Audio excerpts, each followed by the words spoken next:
बहुत स्वागत है आपका द प्रिंट लाइंस में। मैं हूं अभिनेंद्र।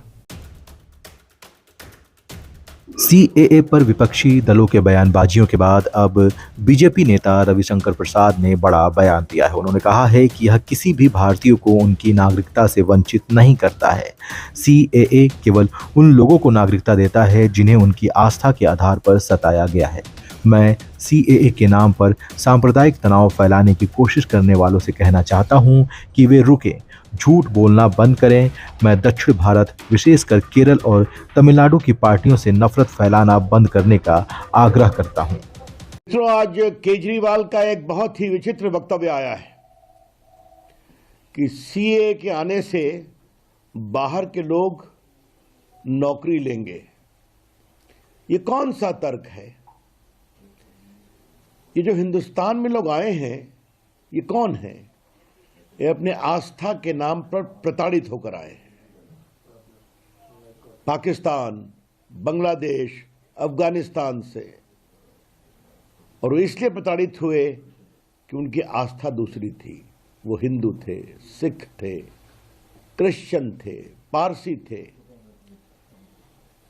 तो भारत तो एक प्रकार से इस तरह से प्रताड़ित लोगों के लिए अवसर देता है ना, और यही रह रहे हैं ना वो बड़ी संख्या में। तो क्या उनको कानूनी माध्यम से नागरिकता का संरक्षण देना भारत का नैतिक, संवैधानिक और सांस्कृतिक अधिकार है या नहीं? न किसी की नौकरी ली जाएगी, न किसी की नागरिकता ली जाएगी। ये बात हम बहुत स्पष्ट रूप से कहना चाहते हैं।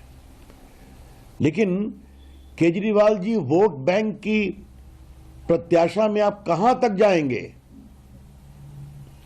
बार बार माननीय गृह मंत्री अमित शाह जी ने इसको स्पष्ट किया है कि सीए हिंदुस्तान के किसी नागरिक की नागरिकता नहीं लेगा। सीए कानून का हिंदुस्तान के किसी भी नागरिक के बारे में कोई संबंध नहीं है।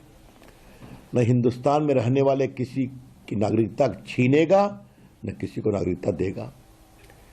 ये केवल और केवल वो लोग जो अपनी आस्था के नाम पर प्रताड़ित होकर पाकिस्तान, बांग्लादेश, अफगानिस्तान आदि से आए हैं, उनको नागरिकता देता है। और गृह विभाग ने भी बाकायदे एक स्टेटमेंट इशू किया है कि सीए देश के मुसलमानों के विरोध में कुछ नहीं कहता। तो ये फिर बिना मतलब का प्रोपेगेंडा क्यों किया जा रहा है? और सबसे आश्चर्य की बात है कि ये कौन लोग हैं जो रोहिंग्या के पक्ष में खड़े होते हैं और कहते हैं कि उनको अवसर दो, उनको अधिकार दो, और जो प्रताड़ित होकर हिंदुस्तान में दर दर भटक रहे हैं, पीड़ा की जिंदगी जी रहे हैं, जिल्लत की जिंदगी जी रहे हैं। आज भारत ने जब उनके लिए कोशिश की है, नरेंद्र मोदी जी की सरकार ने, माननीय गृह मंत्री अमित शाह जी ने, तो उसको लेकर इस तरह की बातें कही जा रही हैं। यह बहुत दुर्भाग्यपूर्ण है। सीए के नाम पर सांप्रदायिक उन्माद फैलाने वालों से मैं एक ही बात कहना चाहूंगा, कृपया करके झूठ का व्यापार करना बंद करें। Stop telling lies about the CA. कल मैंने ममता जी का एक वक्तव्य देखा। उनकी राजनीतिक जमीन खिसक रही है बंगाल में, तो वो चिल्ला रही हैं। अब उस रेस में कूद गए श्रीमान केजरीवाल जी, और दक्षिण भारत में तो है ही हैं लेफ्टिस्ट लोग। We would like to clearly clarify on behalf of the BJP that CAA does not at all take away the citizenship of any Indian. It does not at all deprive any Indians of their citizenship. It's only and only related to those who have been victims of persecution because of their faith and were forced to flee away from Pakistan, from Afghanistan, and from Bangladesh. So India, as a country, imbued by its civilizational heritage and constitutional obligation, has given them this protection under CAA.